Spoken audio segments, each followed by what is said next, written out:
এরকম জুমা আমরা পেতে চাই কিনা? জোরে বলেন না, চাই কিনা? চাই। তো রব্বুল আলামিন আমাদেরকে দয়া করে মেহেরবানি করে যদি আরো একটা জুমা রহমত হিসেবে আমাদের দান করে, আমরা তখন শনিবারে গিয়ে আমাদের ঈদ হবে, শুক্রবারে আমরা আরেকটা জুমা নামাজ আমরা আদায় করতে পারবো। তো সেই ব্যাপারে যেহেতু এখনো আমরা নিশ্চিত নই, এই কারণে আমরা জুমাতুল বিদা ধরে আজকে আমরা আদায় করব। পরবর্তী জুমা আমাদের সেটা যেহেতু প্রত্যেক মাসে আমরা সাধারণত 5টি জুমা দিয়ে খুতবা সাজানো হয়, 5টি জুমার মাধ্যমেই তো আমাদের এক মাসের খুতবা সাজানো হয়। সেক্ষেত্রে আগে পরে হতে পারে, এতে কোনো সমস্যা নেই। খুতবা পাঠের মধ্যেও কোনো সমস্যা হবে না। রব্বুল আলামিন আমাদেরকে কবুল আর মঞ্জুর করুক, আমিন। প্যারা হাজিরিন, আমরা রমজান মুবারক আমাদের জন্য আল্লাহ পাক সুবহানাহু ওয়া তাআলা কুতিবা আলাইকুমুস সিয়াম, রমজানকে আল্লাহ তাআলা আমাদের জন্য ফরজ করে পাঠিয়েছেন। আমরা মুমিন মুত্তাকিরা খুশি হয়েছে, আনন্দিত হয়েছে, মসজিদগুলো লাইটের আলোতে সেজে গেছে। আমরা মুয়াজ্জিনের আজানের জন্য বছরের আর কোনোটি মাসে এতটা অধীর আগ্রহে অপেক্ষা করিনি। কখন আজান হবে, ইফতারি সামনে নিয়ে নড়াচড়া করছি, তারপরেও এক অদৃশ্যের মালিক, ক্ষমতার মালিক রব তাআলার ভয়ে আমরা ওই ইফতারি আজান পর্যন্ত দেওয়া পর্যন্ত মুখে দেইনি।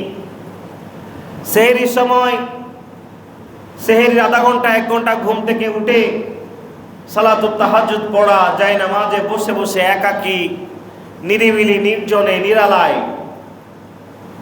চোখের পানি ছেড়ে দিয়ে আল্লাহর প্রেমে কান্না করা, আল্লাহর কাছে মাফি চাওয়া, আবার সেহরি করে আবার মুয়াজ্জিনের আজানের জন্য অপেক্ষা করা।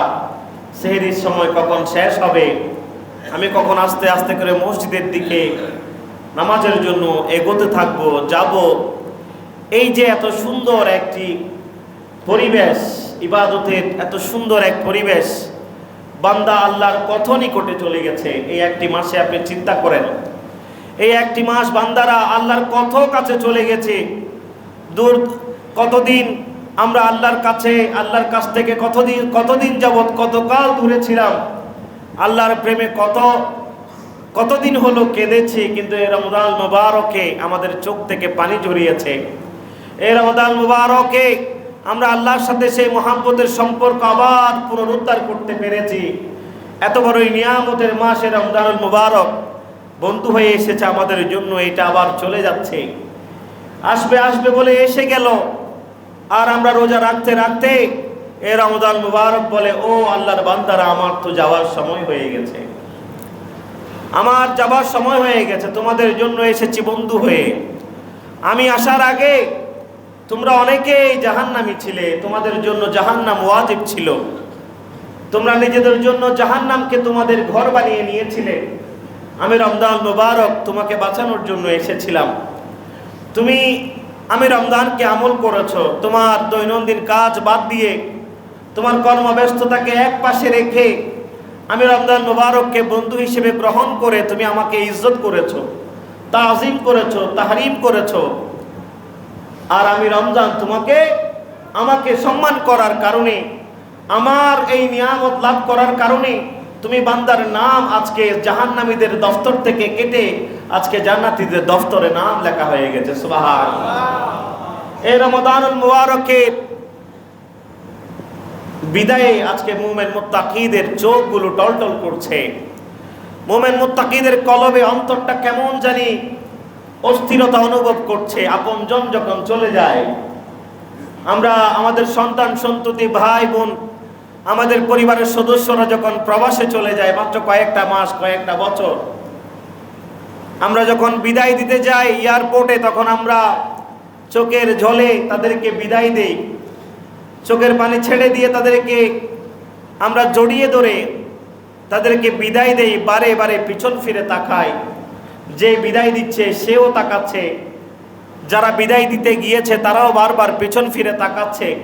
যতক্ষণ চোখের আড়াল হয়নি ততক্ষণ তার দিকে ফিরে ফিরে তাকিয়ে চোখের পানিগুলো মুছে। কথা বলেন ঠিক কিনা? এই রমজান মুবারক আজকে আমাদের কাছ থেকে যাবার উপক্রম হয়েছে, যাবার অবস্থা, একেবারে শেষ পর্যায়ে আমরা চলে এসেছি।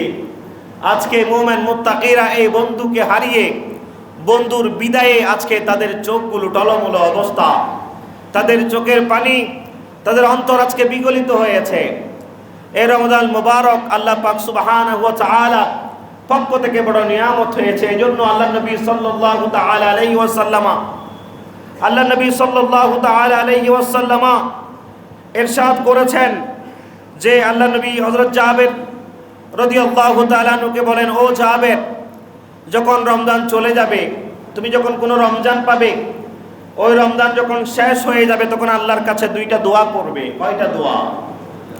একটু কথা বলেন না, কয়টা দোয়া?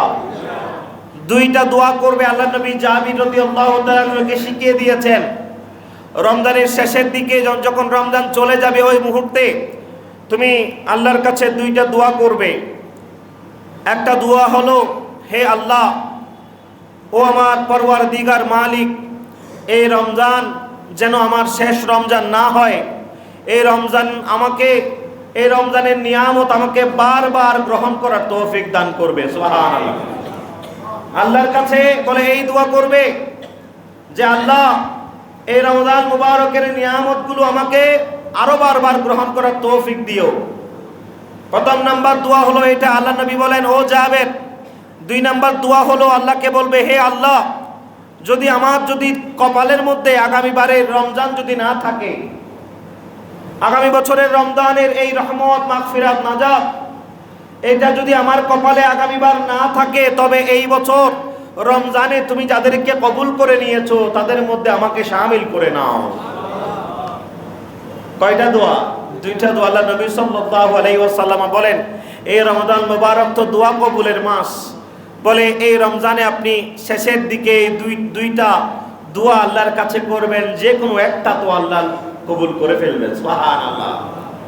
যে কোনো একটা, এই দুইটার মধ্যে যে কোনো একটা না একটা তো আল্লাহ কবুল করবেন, কারণ এটা তো দোয়া কবুলের মাস। হয় আপনাকে আবার এই রমজানুল মুবারকের রহমত পাওয়ার জন্য আল্লাহ তাআলা আরো হায়াতে তৈয়বা, নেক হায়াত দান করবেন, অথবা যদি আপনার নসিবে যদি আর রমজান না থাকে, নেক আপনার হায়াতের বাজেট যদি শেষ হয়ে যায়, তাহলে আপনার যে দ্বিতীয় অপশন ছিল, যে দ্বিতীয় দোয়া আপনি আল্লাহর কাছে করেছেন, আল্লাহ, আগামী বছর যদি না পাই, তবে এই বছর তো তুমি অনেক অনেক বান্দাকে কবুল করেছো।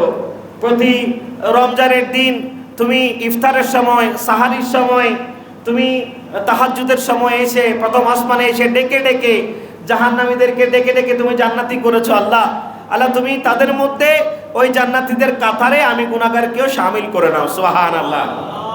আমার আর কোনো আফসোস থাকবে না। আগামী বছর রমজান না পেলেও আমার কোনো আফসোস থাকবে না। আমাকে এই বছর মুমিনদের মধ্যে, মুত্তাকিদের মধ্যে তুমি শামিল করে নাও। সুবহানাল্লাহ। প্যারা হাজিরিন,